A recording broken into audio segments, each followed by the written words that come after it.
The tension inside the Chancellor's office is thick enough to cut with a lightsaber. Mace Windu stands over the disfigured Sith Lord, his purple blade hovering inches from Palpatine's throat. Darth Sidious looks past Windu, his yellow eyes locking onto Anakin Skywalker. He promises the young Jedi the one thing he craves most, the power to save Padme from certain death. For an agonizing moment, Anakin falters. The dark side whispers into his mind, offering absolute control over fate itself. But as he looks at the twisted face of the tyrant who orchestrated the entire Clone Wars, Anakin sees the lie. He realizes that selling his soul will not save his wife. It will only destroy her world. In a lightning-fast flash of blue energy, Anakin ignites his lightsaber and strikes. The blade pierces Palpatine's chest before the Sith Lord can unleash his final scream. Silence falls over the ruined office. Mace Windu steps back, exhaling a breath he seems to have held for years. The grand puppet master of the galaxy is dead, his scheme shattered in a single moment of clarity. Yet, as the smoke clears, the reality of what they have done begins to set in. Palpatine was not just a Sith Lord, he was the supreme leader of the Galactic Republic. To the rest of Coruscant, 4 Jedi Masters just stormed the office of the democratically elected Chancellor and murdered him in cold blood. There are no holonet recordings of Sidious wielding lightning, no public proof of his dark side conspiracy. Anakin stands over the corpse of the tyrant, his heart pounding in his chest. He has saved the Jedi, but he has condemned the galaxy to chaos. As police speeders scream through the skies outside, Anakin realizes the war was never about the Sith, and the real battle for Coruscant is only just beginning. News of Palpatine's assassination spreads across the galaxy like wildfire. Within hours, emergency sessions fill the Senate chamber with deafening outrage. Imperial-leaning politicians, led by Palpatine's closest allies, brand the Jedi Council as traitors who staged an unprovoked military coup. Mace Windu and Anakin Skywalker address the Senate, revealing Palpatine's true identity as Darth Sidious, the mastermind who engineered the Clone Wars. But without concrete evidence, their words fall on deaf ears. To a war-weary galaxy, the Jedi look less like guardians of peace and more like power-hungry warlords who murdered their beloved leader to seize control. Massive protests erupt across the lower levels of Coruscant. Angry crowds gather outside the Jedi Temple, throwing debris and demanding justice for the fallen Chancellor. Deep within the Senate buildings, factions begin to form. Loyalists call for the immediate arrest of all Jedi, while systems sympathetic to the Order prepare to secede from the Republic entirely.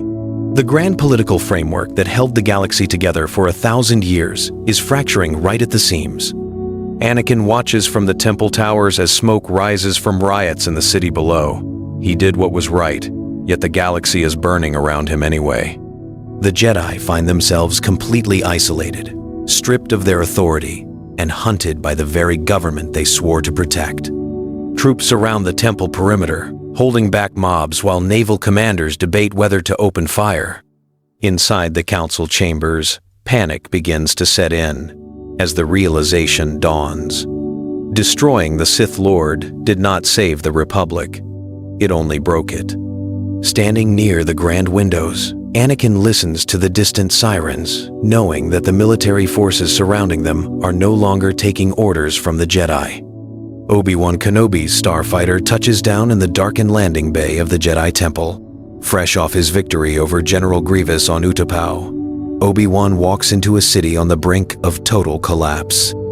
Armed clone troopers stand at every corner, their optics locked on the temple gates. Inside, the atmosphere is tense and heavy with fear. Obi-Wan immediately seeks out Anakin, finding his young former apprentice standing alone in the grand hallway. The two men embrace, bound by a shared sense of duty and the immense weight of the galaxy's sudden transformation. Anakin confesses everything, not just the killing of Palpatine, but his deep frustration with the Jedi Council's rigid, unyielding ways. Instead of scolding him, Obi-Wan listens with deep empathy. The death of the Chancellor and the collapse of the political system have forced Obi-Wan to see the truth. The Jedi Order grew arrogant, cold, and detached from the very people they were sworn to protect.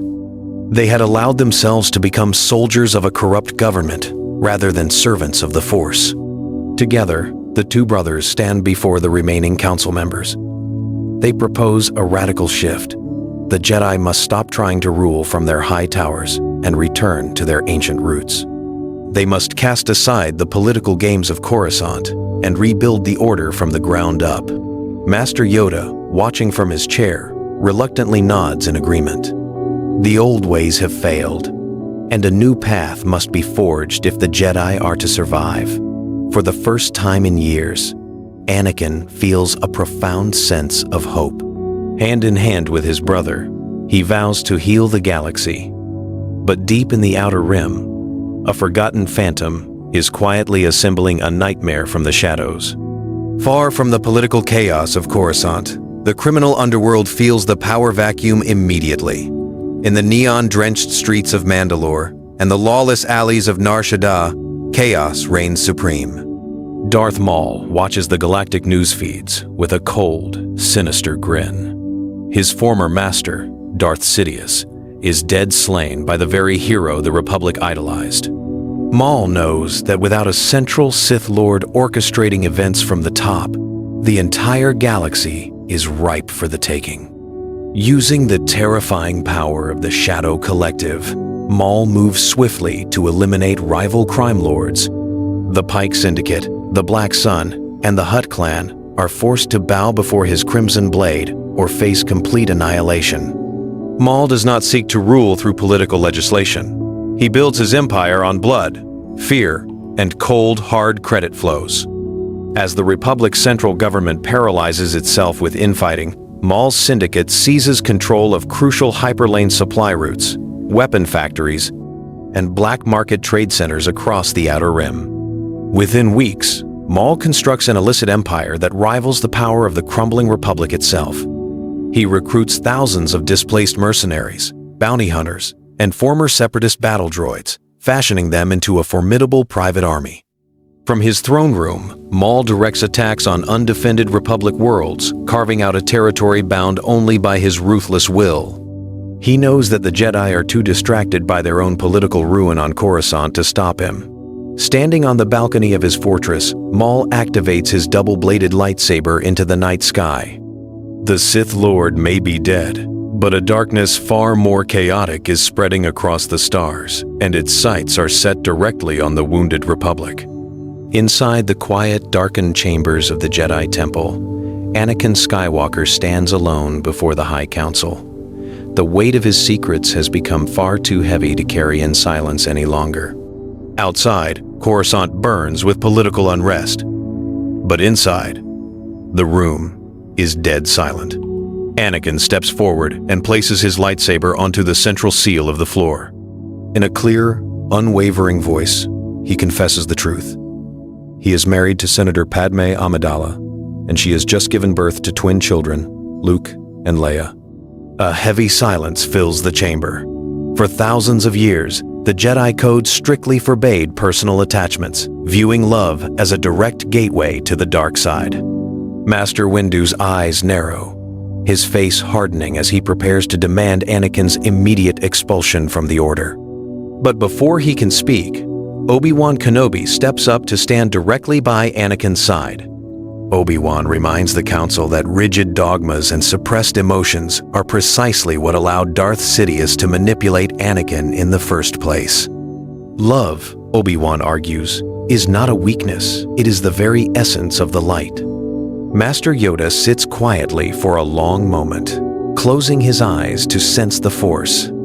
He sees the radiant light surrounding the newborn infants and realizes that the old rules must change if the Order is to survive this dark era. Instead of excommunicating Anakin, the Council grants him a leave of absence to protect his family. For the first time in his life, Anakin feels completely free from the burden of lies. He walks out of the temple and holds his newborn children in his arms, feeling a profound peace he has never known before. But his happiness is short-lived as alarms begin to blare across the planetary comms network. The tension brewing within the Republic military finally reaches its boiling point. Corrupt naval officers, long loyal to Palpatine's vision of absolute militarism, execute a carefully hidden contingency plan. Using altered communications and forged military records, they broadcast a fabricated message across all military frequencies. The Jedi have officially been declared enemies of the state, accused of sabotaging the Republic from within. Without the authority of a Chancellor to override the command, confusion sweeps through the Grand Fleet. On dozens of Star Destroyers throughout the Outer Rim, clone commanders are forced to make an impossible choice. Some refuse to believe the Central Command transmissions, while others, driven by deep-rooted conditioning and military programming, turn their weapons on their Jedi generals. Mutiny erupts across space stations, naval ships, and battlefront encampments. The Grand Army that once fought side by side to save the galaxy is now locked in a vicious internal war against itself. On Coruscant, rogue clone garrisons break ranks and surround key Jedi outposts. Admiral Yularen and a small faction of loyal officers attempt to countermand the rogue orders, but the military communications network is completely hijacked by imperialist hardliners in the Senate. Firefights break out in the streets as loyalist clones battle rogue factions, turning the capital world into an open war zone. Anakin and Obi-Wan rush to defend the temple perimeter as rogue gunships descend through the clouds, their turrets unlocked and aimed directly at the Grand Archway. The Clone Wars have not ended, they have simply mutated into a horrifying civil war where friend fights friend in the smoky streets. Rogue clone legions, heavy artillery, and armored walkers march relentlessly up the grand steps of the Jedi Temple. Gunship fire rains down from the sky, shattering the legendary statues of ancient Jedi Masters. Inside, panic threatens to overtake the remaining Jedi as younglings are gathered into hidden evacuation transports. Anakin Skywalker leads the defense, his blue blade flashing through the dark as he deflects a barrage of relentless blaster fire. But the sheer number of enemy troops is overwhelming. The temple defenses are failing, and time is rapidly running out. Seeing that the main transport doors will be breached within minutes, Obi-Wan Kenobi makes a heroic, fateful decision. He turns to Anakin and places a firm, steady hand on his brother's shoulder. Obi-Wan orders Anakin to lead the evacuation ships through the underground catacombs, leaving himself behind to hold the grand courtyard entrance alone. Anakin protests fiercely, refusing to leave his mentor behind, but Obi-Wan gives him a warm, reassuring smile. He reminds Anakin that his true duty now is to protect his family and the future of the Jedi Order. With a final, solemn nod, Obi-Wan steps out onto the grand steps of the temple alone. He ignites his blue lightsaber, standing as a solitary guardian against an advancing army of hundreds of troopers. He deflects blast after blast, creating an impenetrable wall of energy that completely halts the enemy advance. His legendary Soresu defense holds the line long enough for the evacuation transports to ignite their engines and lift off into space. As Anakin's ship pierces through the upper atmosphere, he looks back through the glass to see Obi-Wan fall beneath a heavy volley of fire. Tears stream down Anakin's face as he feels his master's life force fade into the Force, leaving him with the immense responsibility to lead the remnant. Deep in the unknown regions of the galaxy, on the ancient, untouched world of Tython, the surviving remnant of the Jedi Order gathers in solemn silence. The Grand Temple on Coruscant is nothing more than a ruined shell, and the Republic has fractured into warring regional factions. Standing atop a grassy cliffside, Anakin Skywalker looks out over the small gathering of survivors, carrying the painful memory of Obi-Wan's sacrifice deep in his heart. Beside him stands Padme, holding their young twins, Luke and Leia, who represent the ultimate hope for the future. Anakin addresses the gathered Jedi, declaring that the old ways of cold detachment, rigid dogma, and political servitude are officially over.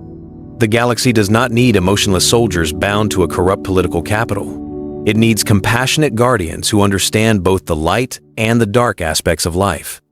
Embracing the true balance of the Force, Anakin forms the Grey Jedi Covenant. Under his leadership, Jedi are encouraged to feel love, build families, and act as genuine protectors of peace across the stars, free from the political corruption that destroyed their predecessors. Across the galaxy, the threat of Darth Maul's rising criminal syndicate and the warlords of the fractured Republic still loom large in the shadows. But on this hidden world, a radiant new light is burning brightly. Anakin ignites his lightsaber, its blade now glowing a unique, brilliant white, and raises it high into the sky. Surrounding him, dozens of surviving Jedi ignite their own weapons, pledging their loyalty to a new vision of the Force. The journey ahead will be long, dangerous, and filled with hardship, but for the first time in years, the galaxy has a true path to balance.